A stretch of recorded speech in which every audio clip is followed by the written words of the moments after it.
Hello दोस्तों। आज के वीडियो में हम लोग क्लास 10th के कुछ बहुत ही महत्वपूर्ण क्वेश्चन देखने वाले हैं। चैप्टर नंबर 1 बायोलॉजी का, जैव प्रक्रम चैप्टर का, जिसमें से आपका पहला क्वेश्चन जो है कह रहा है कि निम्न में से कौन सा एंजाइम जो है लार में पाया जाता है, यानी कि जो मुंह से जो लार निकलता है उसमें आपका कौन सा एंजाइम पाया जाता है। तो आपका करेक्ट आंसर हो जाएगा टाइलिन एंजाइम। आपका टाइलिन एंजाइम जो है आपके लार में पाया जाता है। चलिए नेक्स्ट क्वेश्चन देखते हैं। नेक्स्ट क्वेश्चन आपका कह रहा है 2 नंबर कि ग्रसनी जो है ग्रास नली से किस छिद्र के द्वारा जुड़ा होता है। तो ग्रसनी जो है ग्रास नली से आपका निगल द्वार के द्वारा जुड़ा होता है। ऑप्शन नंबर बी हो जाएगा करेक्ट आंसर, निगल, यानी कि निगलने वाला जो यहाँ पर द्वार होता है कंठ के निकट, उसे हम कहते हैं निगल द्वार। तो ग्रसनी जो है ग्रास नली से निगल द्वार के द्वारा जो है जुड़ा होता है। चलिए नेक्स्ट क्वेश्चन देखते हैं 3 नंबर। 3 नंबर क्वेश्चन कह रहा है कि जब किसी अभिक्रिया के समय किसी पदार्थ में ऑक्सीजन की वृद्धि होती है, यानी कि ऑक्सीजन बढ़ जाती है, तो निम्नलिखित में से क्या कहा जाता है। तो आपका करेक्ट आंसर हो जाएगा उपचयन। उस अभिक्रिया को कहा जाता है उपचयन अभिक्रिया, यानी कि ऑक्सीडेशन रिएक्शन। तो आपका करेक्ट आंसर हो जाएगा ऑप्शन नंबर ए। चलिए नेक्स्ट क्वेश्चन देखते हैं। 4 नंबर क्वेश्चन आपका कह रहा है कि अम्ल का पीएच मान होता है। तो जो भी अम्ल होता है, तो अम्ल का पीएच मान 7 से कम और क्षार का पीएच मान जो है 7 से अधिक होता है। और शुद्ध जल का पीएच मान जो है 7.0 होता है। तो आपका करेक्ट आंसर हो जाएगा अम्ल का पीएच मान जो होता है 7 से कम होता है, यानी कि यहाँ टाइपिंग मिस्टेक किया गया है, यहाँ 7 होगा, 7 से कम होता है। ऑप्शन नंबर ए करेक्ट हो जाएगा, 7 से कम। चलिए नेक्स्ट क्वेश्चन देखते हैं 5 नंबर।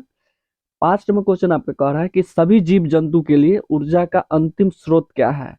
तो जो ऊर्जा का अंतिम स्रोत सूर्य ही रहेगा। चलिए नेक्स्ट क्वेश्चन देखते हैं 6 नंबर।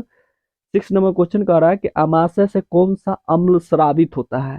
तो अमाशय से जो है अम्ल HCl स्रावित होता है, हाइड्रोक्लोरिक अम्ल। और हाइड्रोक्लोरिक अम्ल कोई खाना पचाने का कार्य नहीं करता है। बहुत व्यक्ति को लगता है कि यह खाना पचाने का कार्य करता है, नहीं। ये HCl जो है पेप्सिन और ट्रिप्सिन को जो है पेप्सिनोजेन को जो है पेप्सिन में परिवर्तन करने में जो है यह सहायक है। HCl रिएक्ट करवाता है पेप्सिन के थ्रू, जो है खाना को डाइजेस्ट करवाता है। अब प्रोटीन का पाचन पूछेगा कहाँ से स्टार्ट हो जाता है, तो यही अमाशय से ही जो है प्रोटीन का पाचन स्टार्ट हो जाता है। तो अमाशय से कौन सा अम्ल स्रावित होता है, तो HCl। ऑप्शन नंबर बी आपका करेक्ट हो जाएगा। चलिए नेक्स्ट क्वेश्चन देखते हैं 7 नंबर। 7 नंबर क्वेश्चन कह रहा है कि निष्क्रिय पेप्सिनोजेन को सक्रिय पेप्सिन में कौन बदलता है। ये देखिए यही क्वेश्चन आ गया अभी। तो सक्रिय पेप्सिन में जो बदलता है पेप्सिनोजेन को, यही हाइड्रोक्लोरिक अम्ल, यानी कि ऑप्शन नंबर बी हाइड्रोक्लोरिक अम्ल जो है पेप्सिनोजेन को पेप्सिन में बदलता है। पहले से जो है पेप्सिनोजेन के रूप में जो है हमारे अमाशय में रहता है, इसे पेप्सिन में बदलने का काम कौन करता है, तो हाइड्रोक्लोरिक अम्ल करता है। चलिए नेक्स्ट क्वेश्चन देखते हैं अगला। अगला क्वेश्चन कह रहा है कि शरीर की सतह से पोषण, श्वसन और उत्सर्जन, यानी कि खाना खाना भी, सांस लेना भी, और जो पदार्थ हमारे उत्सर्जित पदार्थ जो बॉडी में बनता है वो सभी को रिलीज करना, बाहर बॉडी से बाहर करना, इनमें से किसके मुख्य लक्षण है, या 4 में से मच्छर का लक्षण है, या चींटी का, या मकड़ी का, या अमीबा का। तो हम बताए हुए थे, थ्योरी पढ़ा रहे थे, तो ऑफलाइन क्लास का है। जो बच्चा ऑफलाइन जो देख रहे होंगे उनको समझ में आ रहा होगा कि अमीबा जो है ये खाना खाता भी अपने सतह से है, बॉडी के सतह से, सांस भी अपने बॉडी के सतह से ही लेता है, और उत्सर्जन जो भी है वो भी अपने बॉडी के सतह के द्वारा ही करते हैं।